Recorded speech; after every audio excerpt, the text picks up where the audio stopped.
Welcome back. Love at First Flight. Well, not sight. Tells a tale of an air traffic controller and a pilot whose chance encounter leads to a fake dating pact, sparking unexpected connections and heartwarming revelations. Written by author Jo Watson, who is celebrated for her storytelling, she has already enraptured readers worldwide with her over 10 books, including the overnight bestseller Love to Hate You. She joins us now in studio this morning as we unpack her new book, Love at First Flight. Jo, good morning. Welcome. Morning. Thank you. Good to have you on the show this morning. Thanks for having me. Why do you say that this is the most authentic book you've ever written? Okay, good question. So the character Pippa in the book, she's on the autism spectrum. And I was recently diagnosed at the age of 40 plus as being on the autism spectrum. Yeah. You know, there was always something, I've struggled with mental health issues, but there was always something that I felt was off, the way I conduct myself in the world, the way I am. And it kind of led me to seek out, a diagnosis, which I got. And I had no intention of writing her on the spectrum, but I kind of started the book as I got my diagnosis. And I didn't really know much about what it is to be a woman on the spectrum. I mean, it's usually younger kids that are diagnosed. Yes. So I actually used the book as an opportunity to kind of research it and look into it. So it was quite cathartic for me. It was a chance for me to kind of look into it, explore it, and sort of explore it through another character while learning about it myself. So yes, it is the most authentic book I've ever written. A little nerve-wracking to kind of write something like that. Yes. A little nerve-wracking to be sitting here sort of talking about that, because it is a personal thing. But you know what? I think a lot of women these days are kind of getting those later in life diagnoses, because we didn't know about this stuff when we were kids. Parents didn't even know what this was.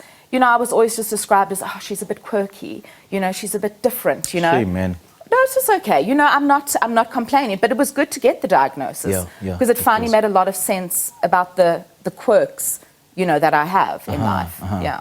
I mean, you've been very vocal about mental health and as well as your diagnosis of autism for a very, very long time. So how did that diagnosis help you view or look at life differently and look at your writing abilities?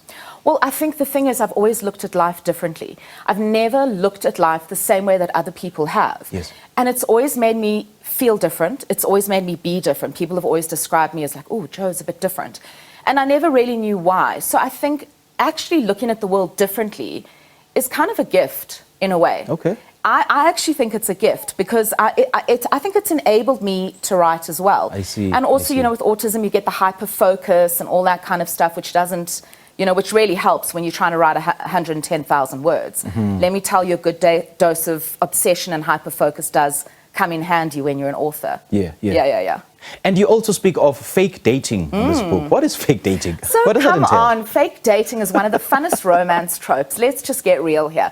So I don't think it ever happens in real life. Let's be real. Have you ever entered into a fake dating pact with someone? No, neither have I. Maybe make me understand first what is fake dating, then I can answer a question. Okay, so I'll explain it in the context of the book. So Pip and Andrew, they're both very career-driven, career-focused, and they both have quite a lot of pressure. They're at the age where their parents are like, why don't you have kids? Why don't you settle down? Blah, blah, blah. Yeah.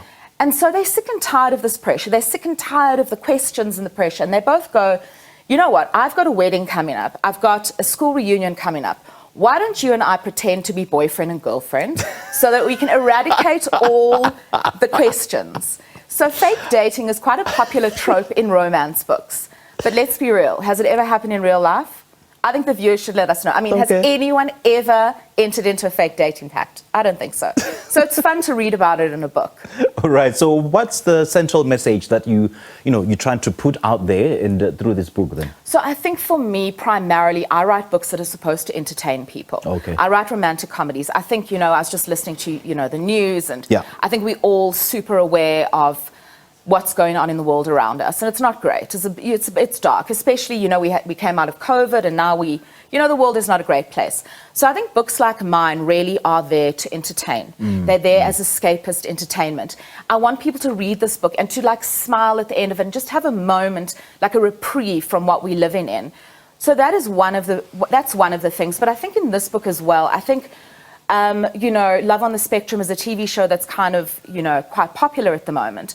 And I think learning about sort of people's differences, learning about neurodiversity is also kind of the point of this book as well. So you'll be entertained, and you'll kind of learn about what it's like to be someone who's neurodiverse in a sort of a neurotypical world. Yeah, let's talk about Pippa. I mean, she's a woman who knows what she wants. She hates repeating herself. She hates repeating patterns. She loves tight clothes, and so on and so forth. Let's talk about her. Well, I mean, I put a lot of my sort of things into it, you know, in terms of like sensory issues. And one of my biggest things, and I mean, I don't know why, I can't handle repeating sounds. Like, they make me want to jump out of my skin.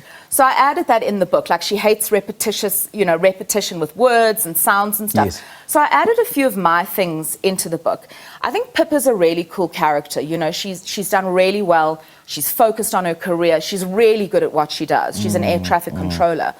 And I think that her brain and her focus really, it's perfect for that kind of job, because you do have to be very focused as an air traffic controller. So I think she's a cool character. I really enjoyed writing her. I think she's got a vibe. Yeah.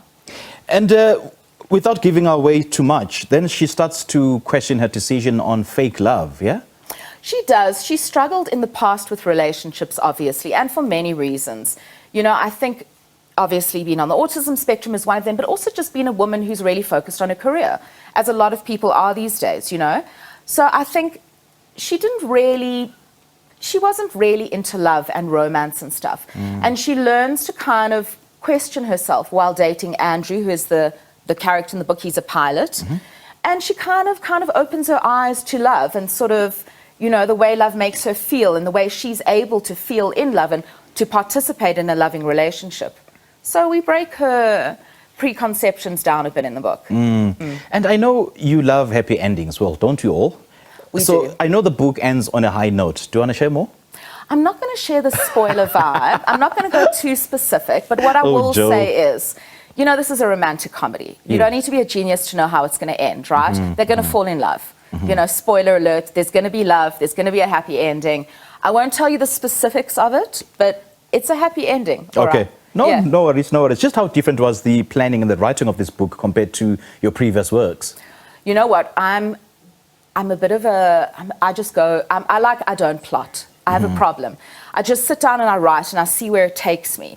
And sometimes it takes me to good places. Sometimes it takes me to places where I go, I've made such a mistake. Yeah. So it was actually, I mean, there was no sort of difference in writing this book. I just did my usual thing and I just wrote and I hoped that it went in the right direction. And sometimes I had to go, oh no, this is, you know, I'm in the wrong place here. And I had to pull back. But I just write and see what happens, which maybe is not the best approach. If you're a writer, an aspiring writer, maybe don't listen to that approach. Maybe don't listen to me. So don't. Jo, But it lovely works for chatting me, to you. yeah. Eh?